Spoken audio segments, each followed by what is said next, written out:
Hello and welcome to the All-Career Mountain Homestead. No, this is not a power box review video. Or is it? Maybe it's a quasi review.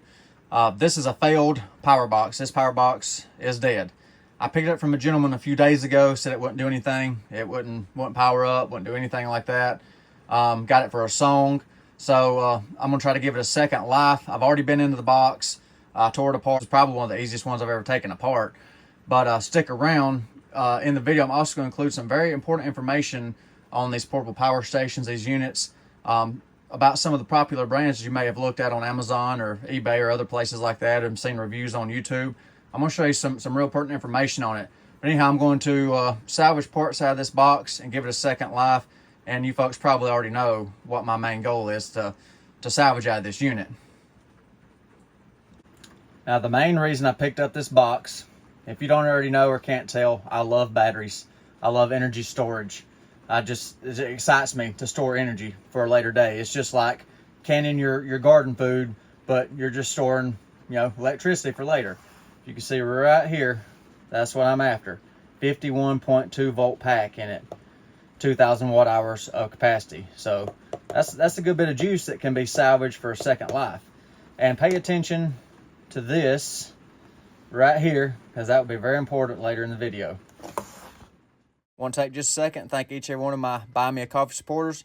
If you haven't already done so, please check out the Buy Me a Coffee link in the description. That'll help support the channel to bring you more informative and quality YouTube content. So got this, like I said, I've already took everything out of this box.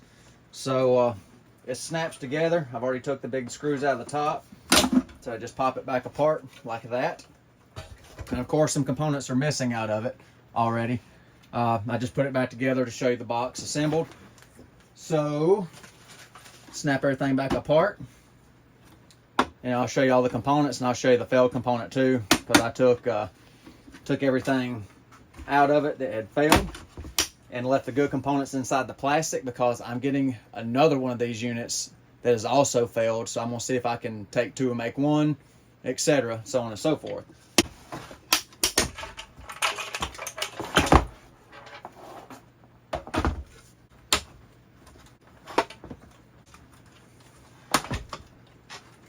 Snaps apart, and it's assembly line stuff where where the factory puts it together real fast. So you can just pop it all the way apart, get to your main components. I'll go over all the components too here in just a minute. I'm just gonna get it broken back down to declutter the filming area. Taking the top cover out of our work area so that doesn't clutter us up, and the bottom cover, as you can see, it's been out in the rain, so it's getting set off to the side too. And we'll go over all the major components in this unit now. There's the back cover right there. There's the output side right there, a little AC board in it. And then here's the front cover right there. And this is the PV and AC input side right there. So lots of salvageable components. Everything sitting in front of us right now is good. So this is the charging board back here. So work on that in my spare time. Salvage all these little fans right here, all these little breakers and stuff. Salvage everything I can. And then here's the front board on it. DC plug, all that jazz. There's your, which one is this one? Well, there is our XT60, so there's good parts here. Like I said, I'm getting another one of these boxes, and I'm gonna try to make two, take two and make one, so I'm not destroying any components yet, but those are all the components that are gonna be salvaged off of this unit.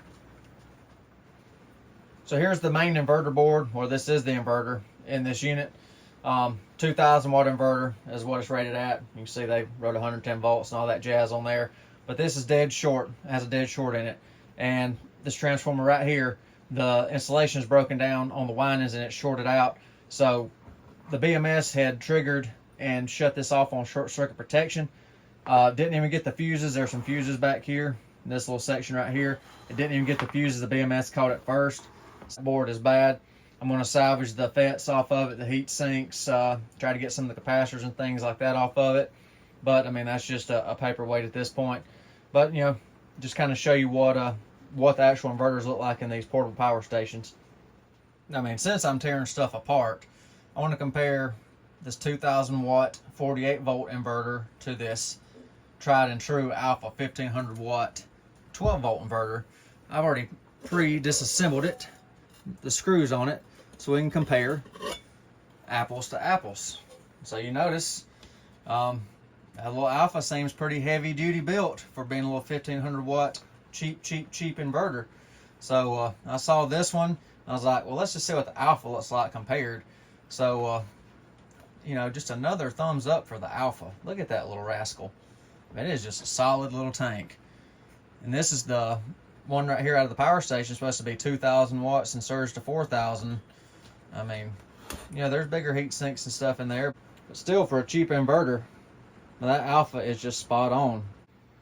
Now, this is what you came for. This is what I wanted out of this power station. You know, I was going to try to fix it if it was a burnt wire or something like that, but with that board being bad, this is what I wanted.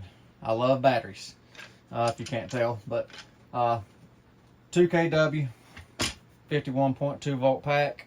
Power station BMS, a little bit different than a standalone battery BMS. You have to activate the BMS, like the push button on the front, so you can use the push button there, turn the BMS on and get voltage and activate it to get your outputs right here. Turn it back off, you know, simple stuff. Or you can use a little solar light momentary switch. You can plug it in, hold it down, activate it like that, and then we'll check the pack, make sure the pack's good.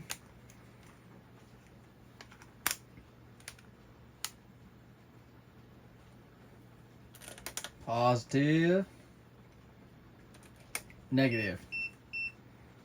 53.3 volts. So, and this pack's been sitting for quite a while too. So that's pretty healthy for a standby charge. So it's mostly full already.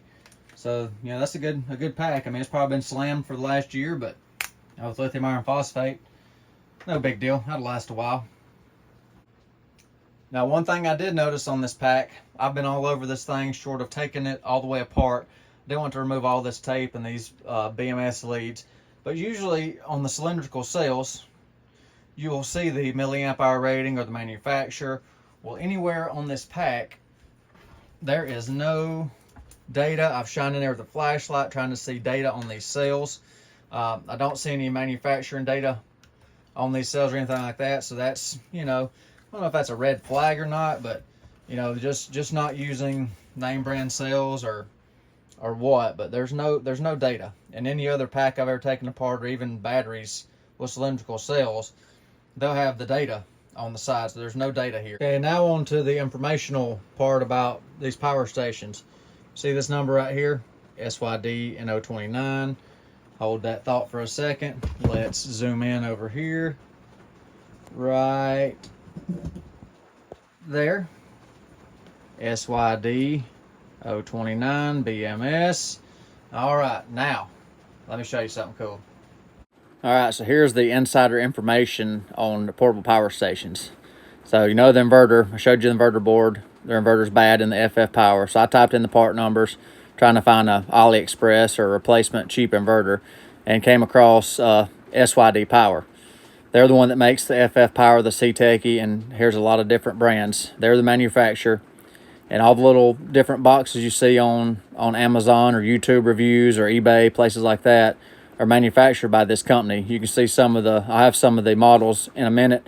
The manufacturer makes them, and then the brand marketing people, FossyBot, like this right here, it's an EcoPlay, but this is a FossyBot in America. So here's all their different models. They make them, the marketing companies get them, buy a pallet full or shipping container full, stick their brand on the side, their logo, and that's the secret right there. They're all pretty much the same.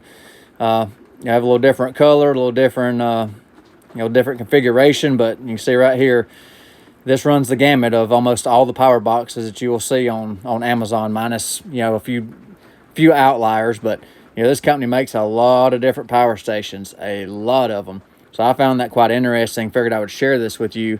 I'm getting another box to tear apart. So I'm going to confirm on the next teardown, it's going to be a C-Tech, which is supposed to be the same as the FF Power. I'm going to pull it apart, and if we have the same part numbers, we'll know for certainty or for sure that SYD, you know, specs them out all the same. So if you're looking at like a FF Power or C-Techy or something like that, I would just probably find the best price you can find on it, because from what I found right here, they're all made at the same place, just a different sticker. So I hope you enjoyed today's video. Hope you may have picked up a thing or two, or at least learned where your power boxes come from. But come back soon, because I'm going to have a 12-volt, 100 amp hour lithium iron phosphate battery teardown video coming up. Got a solar panel I've been testing. Going to have videos on that. Going to have some AGM batteries coming up.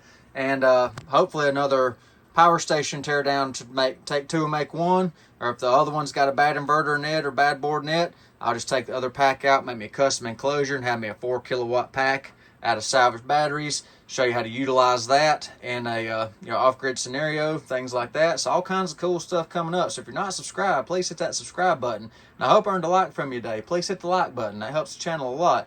Appreciate all your support. Thank y'all for watching Off-Grid Mountain Homestead. Hope you have a wonderful day.